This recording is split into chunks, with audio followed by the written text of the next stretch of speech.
Welcome back to Thinking Critical. This is Wes, and I hope you're all ready for your Geek Culture 411. Today, I'm here with my buddy Skip. We're going to be talking some comic book news, comic movie news. How you doing, buddy? Man, I'm doing good, man. Always fun to talk about some news, current events going on in the comic book and geek culture spectrum, nerd culture spectrum. So I'm ready to jump into it. Are you ready, Wes?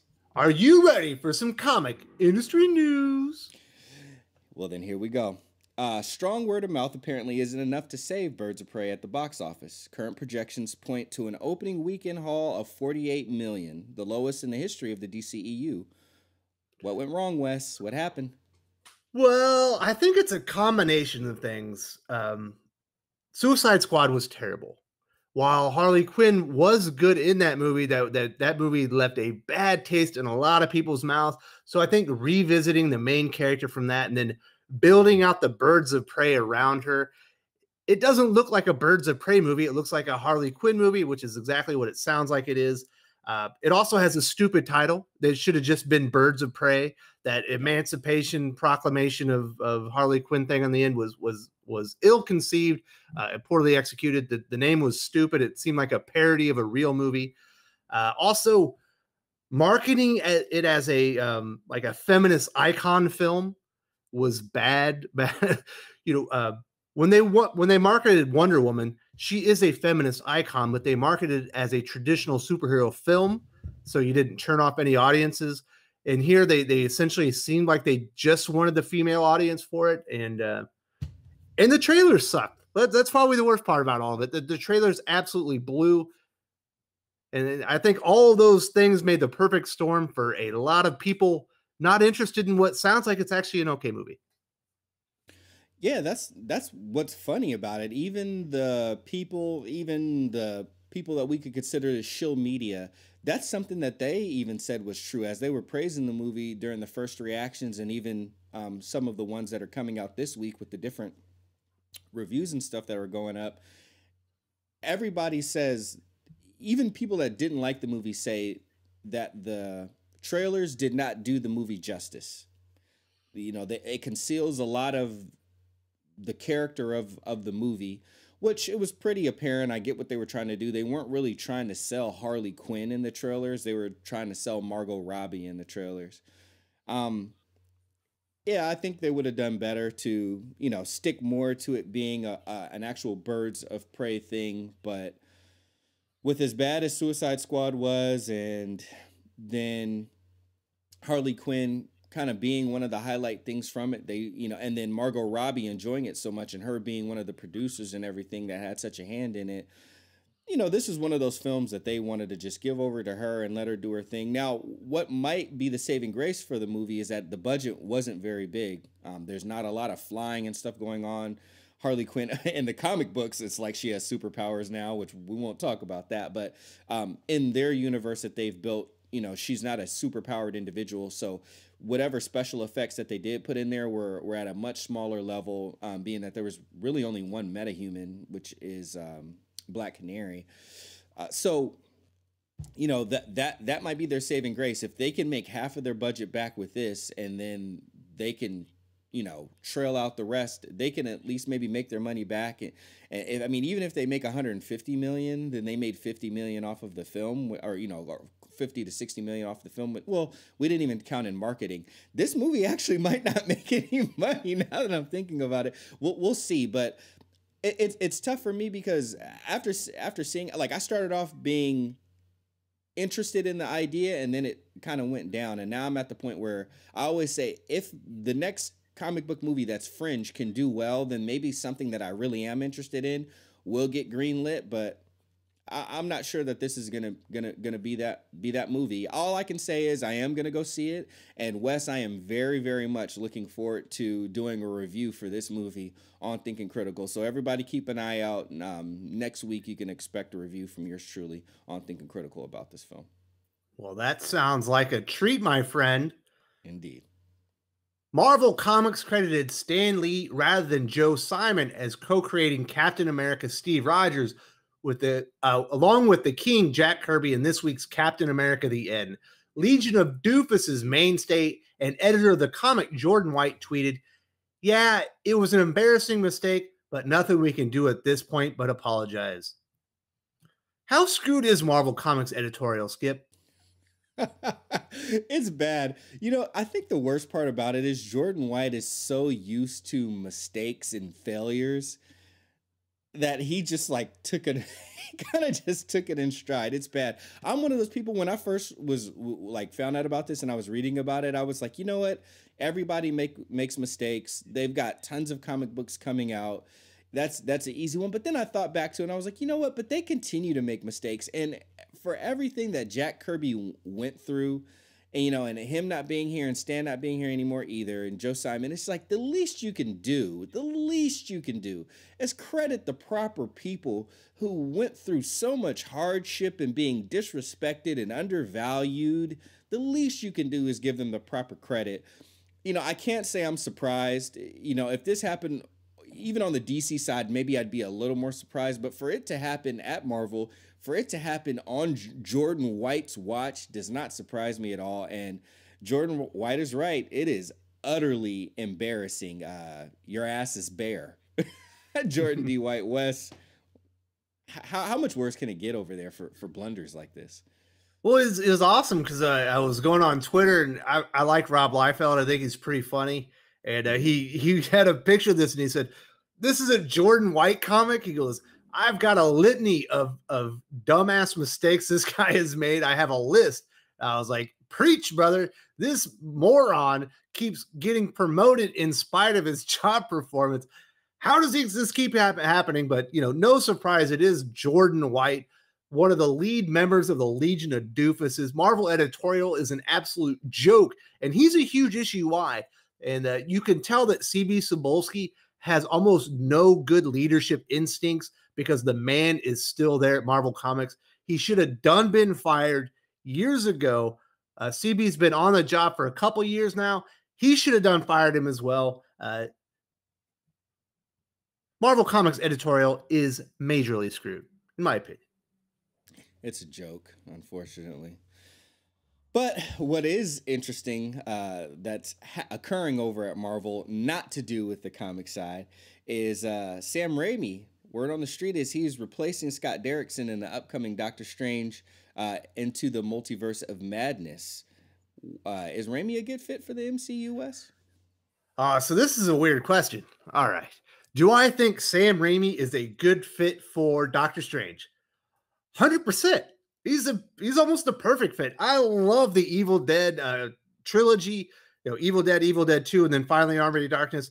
One of my favorite trilogies ever. It's right behind Star Wars. It's right behind the Raiders of the Lost Ark, Indiana Jones trilogy. All, you know, just a perfectly bonkers movie.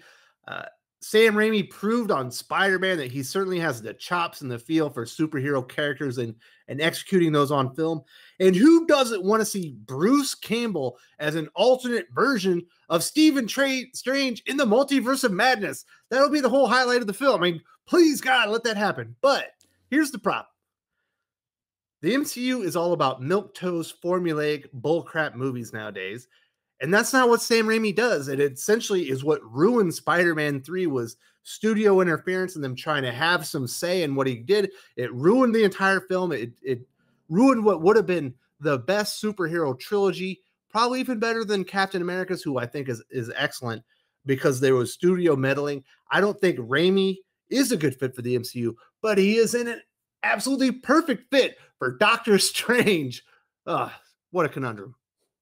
Yeah, it is interesting. That's where I'm conflicted. I feel like he's almost perfect for Doctor Strange, but yeah, in the sense of the MCU, I can see how he can fit, but it would be I don't think it would be Sam Raimi doing Sam Raimi. It would be Kevin Feige saying, "Hey, do this old Sam Raimi and do that old Sam Raimi and bring that over," because he's good with comedy, and we all know the MCU loves their comedy. And I think this is where I'm conflicted. Scott Derrickson wanted to break the mold a little bit, and he did want to make more of a horror film. I think Scott Derrickson would have kind of, you know, changed the game a little bit.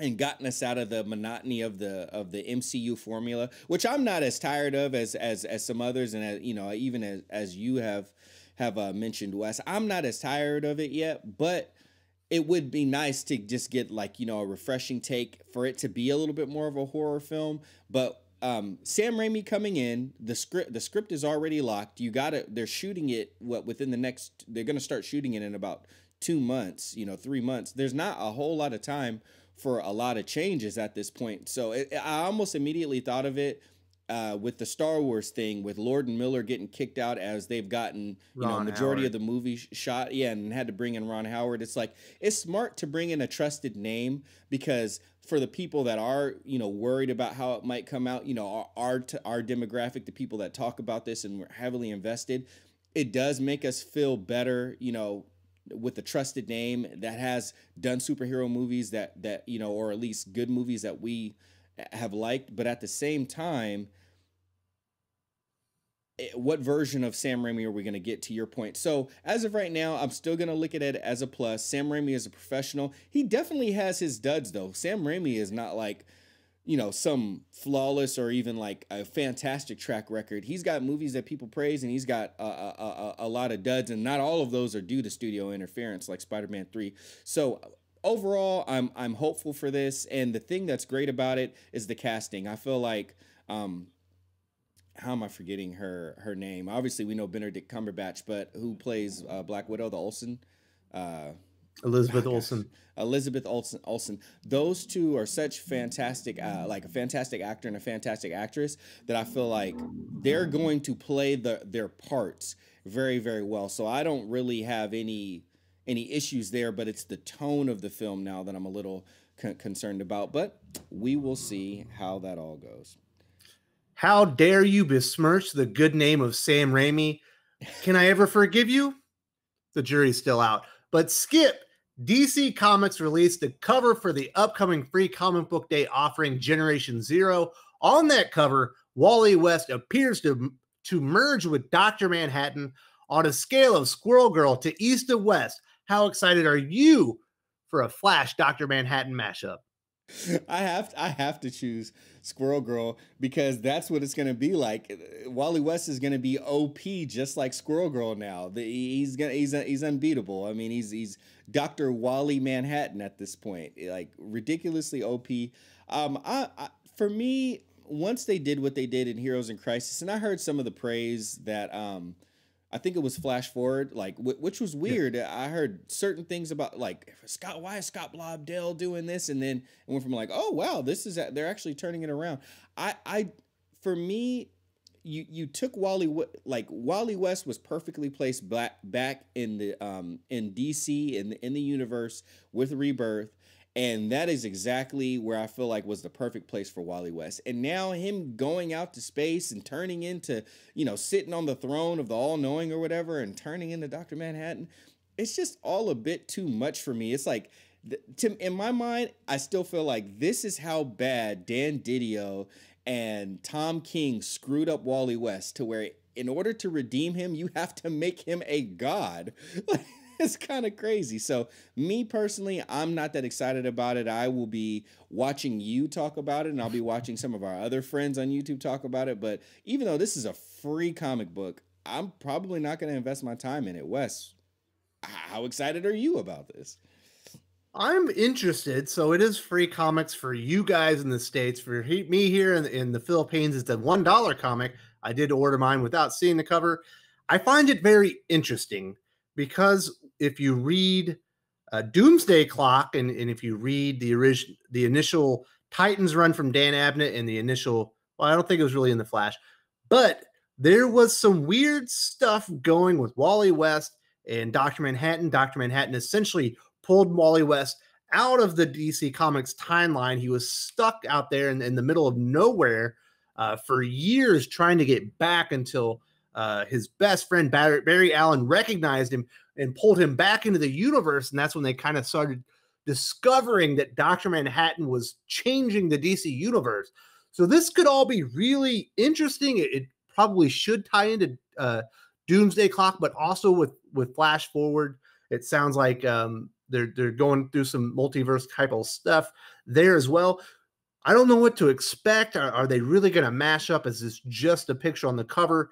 But I am 100% convinced when Doomsday Clock started and Rebirth launched that Wally West and Dr. Manhattan needed to come into conflict. There, we saw scenes where Dr. Manhattan was places that it seemed like the only person that could find him on accident was a speedster. I believe it was Barry Allen in one case and Wally West in another case. So it feels like they've been building on this, but I'm not sure how it's going to execute. But I am exceptionally curious, and I'm definitely going to read that comic. But who knows what's going to happen? It could be very exciting. It could be. I'll leave the space open for that. I'll be tuning in for that one to see what your thoughts are on it after you read it and you tell us about it. But speaking of crossovers and big events and pulling people out of continuity, IDW is releasing a Transformers My Little Pony crossover miniseries. Is this the crossover event that we really, really need, that we've been waiting for, Wes? Oh man, so this is depressing. I'll be honest. My son is the world's biggest Transformers fan. He wants Bumblebee, Starscream, Optimus, Ratchet. He knows all the Transformer characters. He watches Cyberverse constantly. He's always watching Rescue Bots Academy. The boy lives and breathes Transformers 24 hours a day, 7 days a week. His dad has a comic book channel, and you guess what I can't read with it? Transformers comics, because they're not written for kids. They're not appropriate for kids. There's all kinds of weird stuff going on in there. So I'm like, oh yes, there's going to be a Transformers crossover, probably going to be a promotional event for toys. But yes, let's cross it over with the girls' toy, My Little Pony. Couldn't be more disappointed. It is the crossover I needed, but I needed it to be Transformers G.I. Joe or something cool like that my son would be interested in. If I handed him this comic, he would say, "Dad, that's for grills," and he would hand it back to me and wouldn't want to read it, and I wouldn't blame him. I will say the covers look funny. If Optimus Prime ends up smashing them with his hand, I will be very happy. If the crossover event ends up being lots of Transformers destroying My Little Ponies and it being a bloodbath, I'll read it myself. But other than that, no thanks. So Wes, what you're telling me is you're not a brony. Is that what I'm hearing? No. You're not a brony. Not anymore. I'll keep this one and simple and say I'm not a brony either. It's funny, is me as someone who is a father that has 2 daughters. I remember taking them to it was one of the comic book shops that closed, unfortunately, but it was a comic book shop in my neighborhood right down the street. And I used to buy them the IDW My Little Pony comics. Those were actually some of the first comic books I ever bought my kids. And I like Transformers. I'm not the biggest Transformers fan, but I don't even know if my girls would be interested. They'd be like, "Hold on, Dad, My Little Pony and Transformers?" I don't even think they'd be interested. They'd be like, that doesn't seem like that's supposed to happen. IDW trying to do things for attention, apparently. I'm not into it. It does not pass the dad smell test, that's for sure. Nope. All right. Last topic. Despite featuring one of the most controversial figures in U.S. politics, Devil's Due AOC and the Freshman Force managed to lose money last year. Devil's Due is doubling down and creating a new far-left publishing imprint, Ballot Box Comics. You picking up what Devil's Due is putting down? I'm not. I'm not at all. It's in like, one, I'm not like the biggest fan of the AOC, and it's not because I agree with her politics or I disagree with her politics. She didn't rope me in, just because she, does things to show that she's into, some of the other things that people her age are into. Like, that's cool. I get it. Like, to me, that's just another form of promotion. Your politics is still your politics, but I don't know. If I am going to read politics and comics, I do want it to be blended in nice and well, and I still want the story to take precedent. I'm not like a big political person to begin with, and I don't know. I don't like. They already lost money. Like, what is their? I don't understand what they're doing outside of just not backing off of something that didn't work last time. Like Selection people weren't, season. you know, and okay, there you go. And see, and me not having the political mind, I wasn't even thinking like that, but now it's starting to make sense. I don't know. I every time I go into my local comic book shop and they got some of those books, I never see any of them move. Like I've been going in there the last I don't know how many weeks. And the only way that they moved is they took them from being off like the back shelf in the back where they got all the variant covers, and they just, you know, put them in the back issues now. Like no one's buy. I can tell you, I do another like a video game podcast with some other people, and a buddy of mine who really is into politics and really does like the AOC. She's not even buying these comics. Like she didn't even buy them. I think I had a buy one get one free type thing or whatever one time, and as I grabbed the comic and I took it to her, I haven't heard her mention a single thing about it since. So even the people that these books are for aren't really into it. It's kind of weird. Wes, are you gonna collect them all? Are you gonna get all the variant covers and everything, and you know have a little stack of AOC comics in your comic book collection? Absolutely not. First of all, they don't sell them here in the Philippines. No one gives a shit. But I will say this. I do like social commentary in comic books, especially when it's very well done. It makes you think, even if it's not exactly the way I feel. I like it when the writer challenges me to think for myself and maybe take a look at something from a different perspective. I also like satire and parody.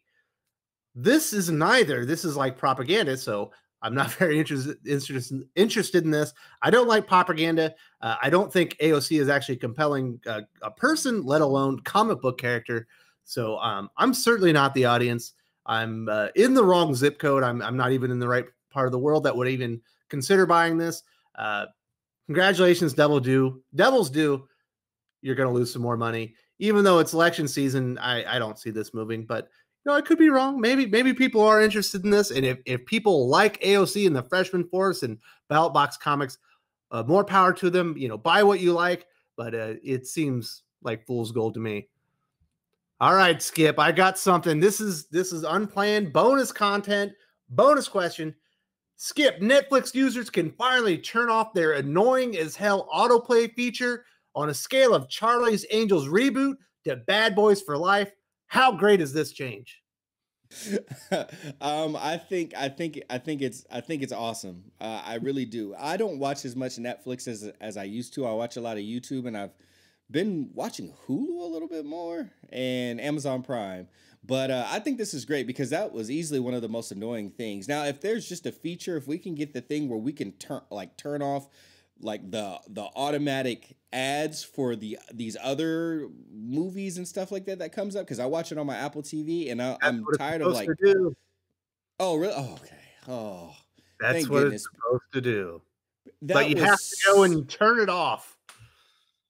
That was so annoying. Like so annoying. So I'm very happy. Maybe I'll watch a little bit more Netflix now. We'll see. But yeah, no, I am very excited about this. Bad Boys for Life for sure. Wes, how excited are you about not having to be nagged for the next movie that you have no interest in watching? Well, I'm definitely not on a Bird Box. I'm on a I'm on an original trilogy on this one. I'm very excited. It's a needed change, and man, that was so annoying.